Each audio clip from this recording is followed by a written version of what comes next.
Dhaka college থেকে অনেক অস্ত্র পাওয়া গিয়েছে গতকালকে, তো আমরাও নিশ্চিত ছিলাম, তো আমরা চিন্তা করলাম হলে রেড দেওয়ার ব্যবস্থা করব। তো এই যে আজকে আপনারা দেখতেই পাচ্ছেন প্রচুর অস্ত্র কেবল জাস্ট কয়েকটা রুম থেকেই বের হয়েছে, দোতলা পর্যন্ত হোক, এমএড রুমে নেতারা থাকতো তাদের রুমগুলো হোক, রেড দেওয়া হোক, সব দেখেন কত অস্ত্র বের হয়।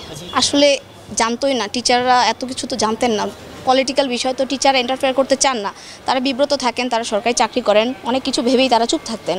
বাট বলতেন যে তোমরা কোনো ঝামেলা করবে না, বিশৃঙ্খলা করবে না, কিন্তু ছাত্রলীগের ছেলেপেলেরা তো আর তাদের কথা শুনতেন না, কোনো কিছু পরোয়া করতেন না, মনে করতেন ক্যাম্পাসটা তাদের। প্রথম যখন ক্যাম্পাসে আসি তখন দেখা যায় যে কিছু হলেই ছাত্রলীগের রুলস ছিল, র্যাগিং দেওয়ার ক্ষেত্রে ওদের ক্ষমতাটা সবচেয়ে বেশি ছিল।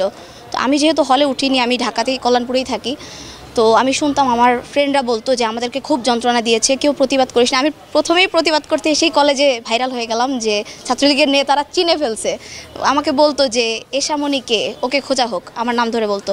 তো আমি যেহেতু হলে থাকিনি, আমি অনেক কাজেই বেঁচে গেছি, কিন্তু আমার হলের ফ্রেন্ডরা অনেক সাফার করছে, সব দিক দিয়ে চাপ সৃষ্টি করতো। যদি সাধারণ ভালো কিছু করতে যাই তাদের অনুমতি লাগবে, কোনো ঝামেলা গ্যাঞ্জাম হলে তাদের সাথে যাওয়া লাগবে, ওই যে প্রোগ্রামগুলো হতো সেই প্রোগ্রামগুলোতে ক্লাস থেকে ধরে নিয়ে যেত, হল থেকে ধরে নিয়ে যেত, ছেলেরা বাধ্য হয়ে যেত, নয়তো মারতো।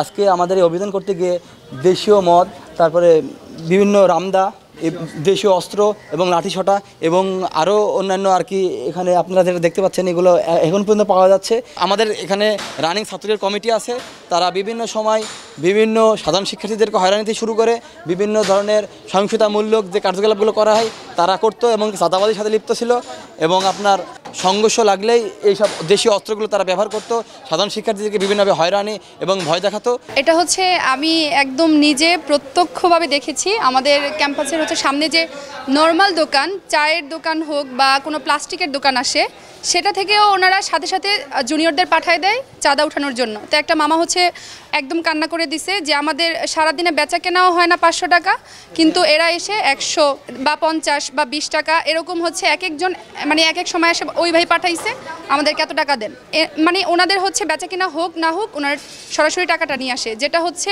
একদমই উচিত না। আমরা এই মানে চাঁদাবাজি মুক্ত ক্যাম্পাস চাই, রাজনীতি মুক্ত ক্যাম্পাস চাই। আমাদের ক্যাম্পাস থেকে যাতে কোনো স্টুডেন্ট কখনোই চাঁদাবাজিতে না যায়।